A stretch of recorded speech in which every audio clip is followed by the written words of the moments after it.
Pagbati mga kaibigan, sa episode na ito, bibigyang pugay natin ang isa sa mga pinakaunang child stars ng pelikulang Pilipino, si Tita Duran.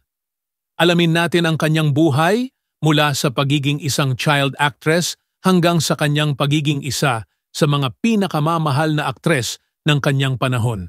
Dito lang yan sa Pinoy Wisdom.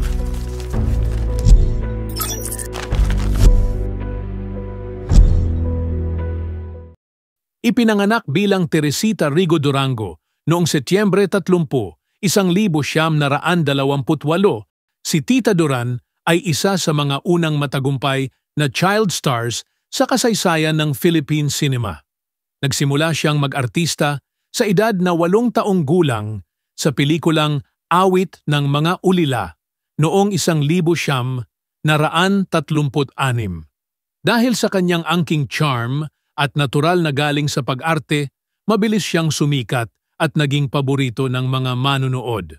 Ang kanyang sunod-sunod na pelikula sa ilalim ng Sampaguita Pictures ay nagbigay daan upang siya ay maging isa sa mga pinakasikat na batang aktres noong pre-war era. Pagkatapos ng World War II, bumalik si Tita Duran sa showbiz at siya ay muling nagningning sa mga pelikulang tulad ng Guerrillera, 1946, at Maharlika, 1948. Madalas siyang ipareha sa mga kilalang aktor ng panahon, lalo na kay Pancho Magalona, na kalaunan ay naging kanyang asawa. Ang tambalan ni Tita Duran at Pancho Magalona ay isa sa mga pinakakilalang love teams noong dekada 40 at 50 na nagpatuloy hanggang sa kanilang tunay na buhay. Bagamat walang malaking kontrobersya na kinaharap si Tita Duran sa kanyang karera, ang kanyang maagang pagretiro sa showbiz ay naging palaisipan sa marami. Sa kabila ng kanyang kasikatan, mas pinili niya ang pribadong buhay kasama ang kanyang pamilya matapos ikasal kay Pancho noong 1948. Nagkaroon sila ng maraming anak, kabilang si Francis Magalona na kalaunan ay naging kilalang musikero at master rapper ng Pilipinas. Sa kabila ng kanyang paglayo sa showbiz, nanatiling mahalaga si Tita Duran sa kasaysayan ng pelikulang Pilipino. Siya ay pumanaw noong Abril 27, 1970, sa edad na 61.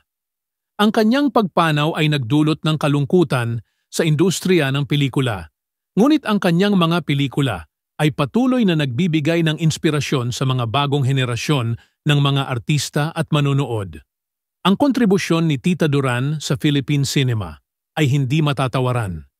Bilang unang matagumpay na child star, binuksan niya ang pinto para sa mga susunod na henerasyon ng mga batang artista. Ang kanyang legacy ay buhay pa rin sa pamamagitan ng kanyang mga anak at apo, lalo na kay Francis Magalona, na nagdala ng kanyang pangalan sa ibang larangan ng sining.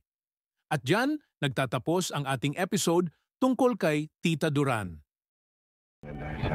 Nagkakamali ka. Si Chief Colas namatay, hindi dahil sa'yo. Hindi dahil sa pagtupad sa kanyang tungkulin.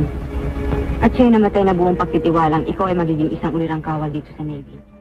Kung nagustuhan ninyo ang kwento ng kanyang buhay, huwag kalimutang mag-subscribe at i-click ang notification bell para sa mas marami pang kwento ng ating mga paboritong bituin. Hanggang sa susunod. Dito lang yan sa Pinoy